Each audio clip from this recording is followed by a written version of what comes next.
জম্মু সংস্কৃতি সংরক্ষণ ও অধিকার নিশ্চিতকরণে ঐক্যবদ্ধ হন, এই স্লোগানে রাঙামাটিতে শুরু হয়েছে আদিবাসীদের বর্ষবরণ বৈশাখী উৎসব।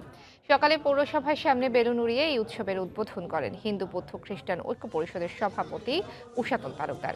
পরে বিজু, সাংগ্রাই, বৈশুক, সংক্রান্ত, বিশু ও বিহু সম্প্রদায়ের মানুষ সুরের তালে তালে নেচে গেয়ে উৎসব শুরু করেন। পার্বত্য অঞ্চলে ইতিহাস ও ঐতিহ্যকে তুলে ধরা হয় নৃত্যের মাধ্যমে। পরে একটি বর্ণাঢ্য শোভাযাত্রা বের হয়ে শহরের প্রধান প্রধান সড়ক ঘুরে স্টেডিয়াম এলাকায় গিয়ে শেষ হয়।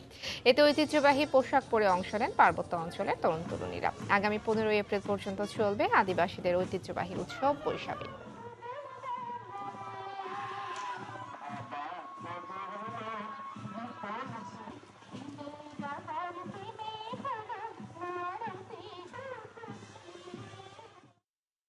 আমাদের বিজু যে আসছে, এই বিজু উপলক্ষে যাতে পুরন বছরগুলো যে হানাহানি মারামারি হচ্ছে ওগুলো যাতে সবগুলো ধুয়ে মুছে যায়। আমরা চাই যে বাংলাদেশে আমরা সুখে শান্তিতে সম্প্রীতির সাথে বসবাস করতে পারি। পুরানো ঐতিহ্যকে ধরে রাখতে চাই, সেজন্য আমরা এখানে আছি।